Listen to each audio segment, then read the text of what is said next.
Assalamualaikum warahmatullahi wabarakatuh. Halo sobat semua dimanapun kalian berada. Di video kali ini saya akan menceritakan sebuah filem yang berasal dari Thailand yang berjudul Sadly 20. Filem ini dirilis pada tahun 2016 yang dimana filem ini menceritakan tentang seorang nenek-nenek bernama Park yang keras kepala dan galak. Sebelum kita lanjut, ada baiknya yang belum subscribe dulu channel ini agar kalian tidak ketinggalan video selanjutnya. Park yang lahir pada masa setelah perang, ia bercita-cita menjadi seorang penyanyi, tetapi sayangnya hal itu tidak disukai oleh ayahnya. Ketika dewasa, ada pria yang menyukai dia, dan dia pun melarikan diri bersama kekasihnya dan berharap kekasihnya itu dapat membantu untuk mengejar impiannya menjadi seorang penyanyi. Tetapi pada kenyataannya, ia masih tetap tidak bisa mewujudkan mimpinya. Selang beberapa waktu setelah itu, mereka memulai hidup baru, di mana pria tersebut menjadi seorang tentara. Tetapi pada akhirnya pria tersebut mati dan meninggalkan Park yang sedang mengandung buah hati mereka berdua. Akhirnya Park pun membesarkan anaknya seorang diri hingga anaknya sukses dan menjadi asisten profesor. Di usianya yang sudah tidak muda lagi, Park sering mengisi waktu dengan membantu melayani pelanggan di kafe sahabatnya yang bernama Cian. Pada masa tuanya, Park tinggal bersama keluarga anak lelakinya. Anak lelakinya itu mempunyai dua orang anak, satu laki-laki dan satu lagi perempuan. Di filem ini yang paling menonjol adalah anak laki-laki yang bernama Boom. Karena Boom memiliki cita-cita yang hampir sama seperti Park, yaitu ingin menggeluti bidang musik. Boom memiliki sebuah band, tetapi bandnya kurang terkenal karena lagunya yang hancur. Walaupun Park sudah tua, tetapi sifat keras kepala dan galaknya masih melekat erat pada dirinya yang berimbas pada istri anaknya. Akhirnya membuat sang istri menjadi stres dan jatuh sakit, dan keluarga anaknya berpikiran untuk mengirim Park ke panti jompo. Tetapi Park sendiri sadar akan tingkahnya yang akhirnya ia berpikiran juga untuk pergi meninggalkan keluarga anaknya. Tetapi sebelum pergi, ia menjumpai sebuah studio foto, namun dia tidak tahu bahwa studio foto yang ia jumpai itu adalah studio foto misterius. Ia berpikir ia ingin memiliki foto yang bagus untuk pemakamannya nanti. Tetapi hal mengejutkan terjadi setelah ia selesai difoto. Park yang semula berumur 70 tahun berubah muda kembali seperti saat ia berumur 20 tahun. Park begitu heran kepada anak-anak muda di dalam bus yang ia tumpangi. Mereka masih mau menggoda nenek-nenek tua sepertinya dan mengatakan bahwa ia sangat cantik. Park sangat terkejut ketika melihat dirinya di kaca bus. Ternyata wajahnya berubah seperti perempuan berusia 20 tahun. Park akhirnya mendatangi kembali tempat studio foto tersebut. Namun sesampainya di sana, tiba-tiba studio foto itu menghilang. Ia tak tahu harus bagaimana lagi. Tidak ada seorang pun yang mengenalinya. Tetapi dia mulai berpikir bahwa mungkin ini adalah kesempatan kedua yang diberikan Tuhan kepadanya.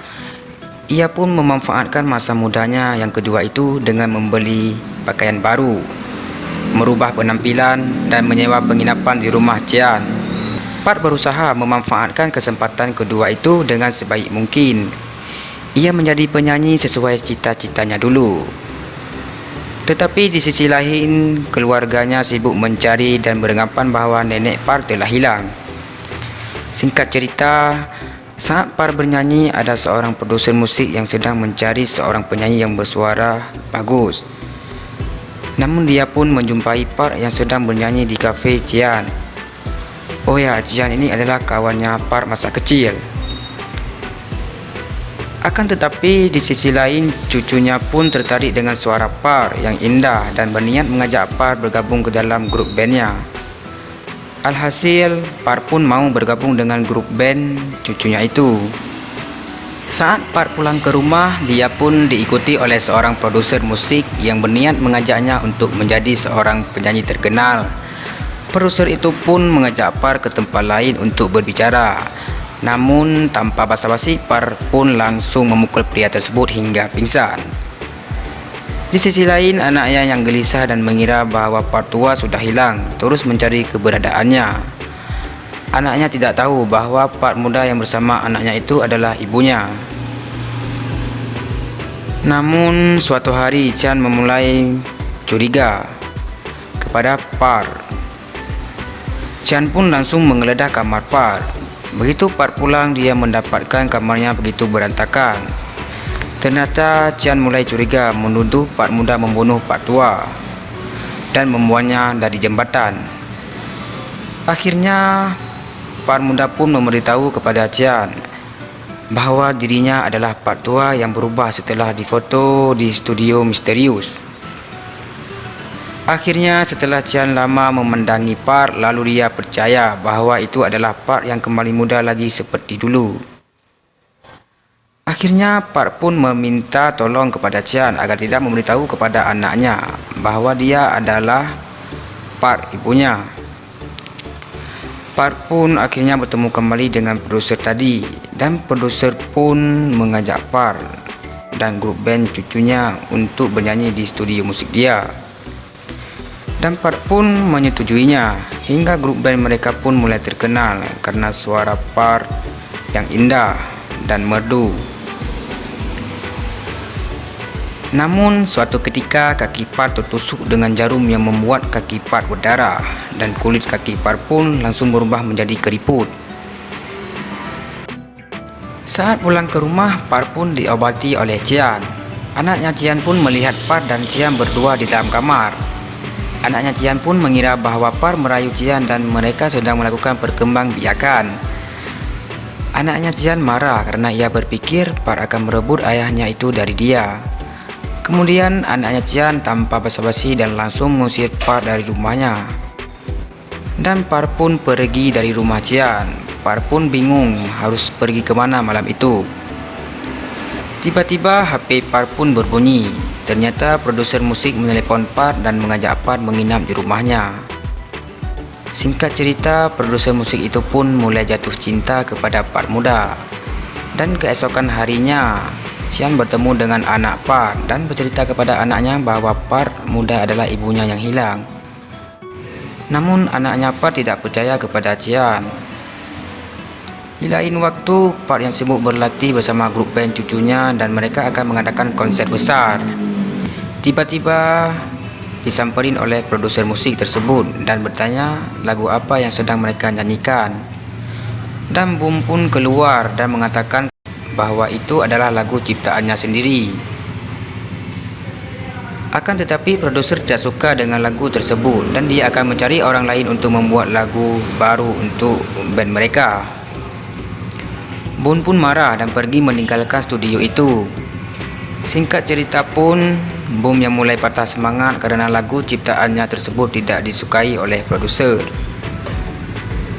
Saat di kamarnya, tiba-tiba Boom disamperin oleh ayahnya untuk memberi semangat kepada Boom dan menyuruh Boom untuk menyanyikan lagunya itu. Dan ketika Boom menyanyikan lagu tersebut di depan ayahnya, ternyata memang benar lagunya itu memang benar-benar hancur. Boom pun yang semangat lagi mulai menciptakan lagu baru untuk grup band mereka.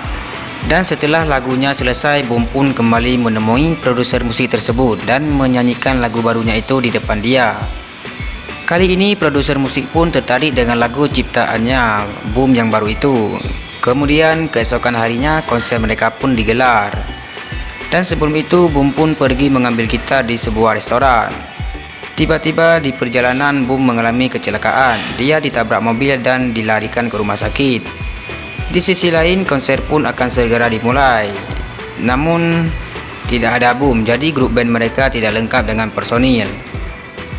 Akhirnya posisi Boom pun digantikan oleh produser tersebut dan Par pun menyanyikan lagu sambil menangis.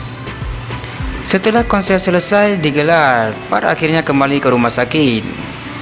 Akibat dari kecelakaan itu, Boom mengalami banyak kehilangan darah dan doktor pun keluar dan bertanya siapa golongan darah yang sama dengan Boom. Tetapi di antara mereka tidak satu pun golongan darah sama dengan Boom.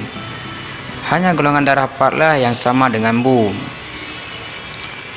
Part yang sangat sayang kepada cucunya itu akhirnya Part pun mendonorkan darahnya kepada Boom. Namun apa yang terjadi?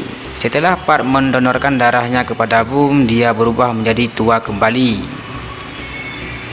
Dan singkat cerita, nenek Part pun yang hilang kembali lagi ke keluarganya seperti sedia kala. Dan filem pun tamat. Okey, mungkin segitu dulu alur cerita filem kali ini. Kalau kalian ada merequest filem atau mereview sebuah filem, silahkan komen di bawah aja. Jika ada yang salah dari alur cerita di atas, gue mohon maaf. Okey, sampai jumpa di video selanjutnya.